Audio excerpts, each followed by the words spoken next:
Success story, parce que quand on la regarde, elle est vraiment parfaitement dessinée. Il y a des détails vraiment incroyables. On a envie que de l'aimer. Donc ma mission qui était de refaire l'intérieur, de retrouver une harmonie qui est totalement propre à ce que j'ai imaginé, qui n'a jamais été comme ça, ni dans les matières, ni dans les couleurs.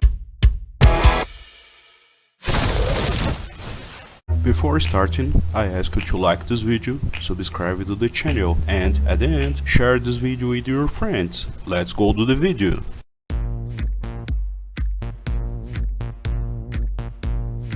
On est en direct à Rétromobile, édition 2020, avec Tristan qui est designer d'intérieur et qui nous a concocté quelque chose de juste sublimissime.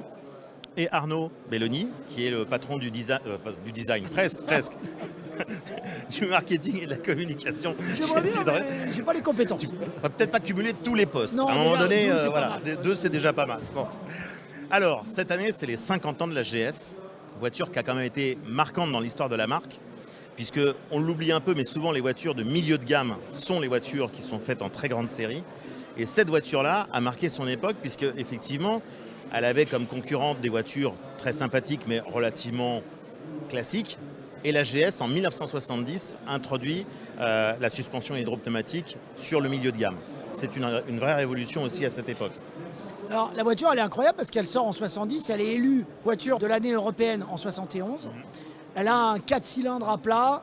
Elle a la suspension hydropneumatique qui déjà lui donne un confort assez incroyable. Un moelleux de siège assez inégalé à l'époque. Elle a un design qui est super décalé, hein, qui fait vraiment la différence par rapport à la concurrence.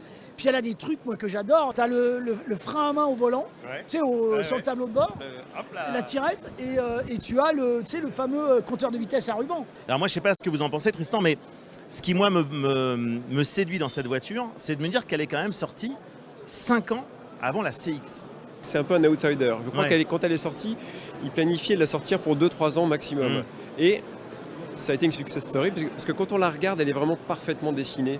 Il y a des détails vraiment incroyables. On a envie que de l'aimer. Donc ma mission qui était de refaire l'intérieur, de retrouver une harmonie qui est totalement propre à ce que j'ai imaginé, qui n'a jamais été comme ça, ni dans les matières, ni dans les couleurs.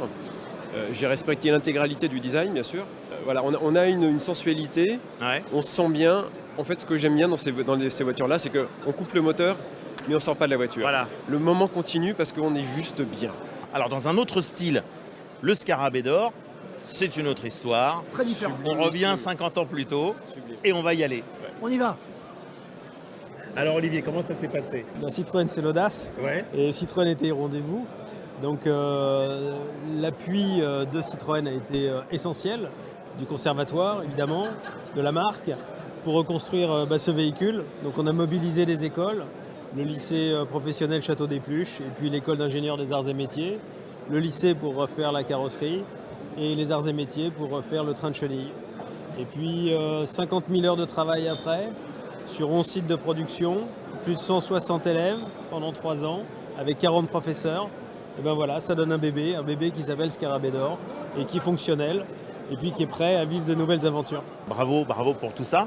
Et l'aventure continue. Et comme dirait Jacques Séguéla, en avant Citroën. Ben, complètement. Alors donc du coup, à la Ferté-Vidame et même carrément dans le 15e arrondissement quand on a fait l'événement en juin, Borne Paris 15, je vois Olivier et je sais pas, à peu près au même moment, on se dit mais honnêtement, on n'a pas fait tout ça pour ça. Ça peut pas s'arrêter pour là. l'exposer en statique. Ça peut pas s'arrêter Donc là. on se dit, moi je lui dis, mais en fait, il faut la refaire, la traversée. En 2022, on va prendre la route. Donc 2022, décembre 2022, janvier 2023, on va faire le même voyage. Sauf que tu nous connais, on le fait jamais.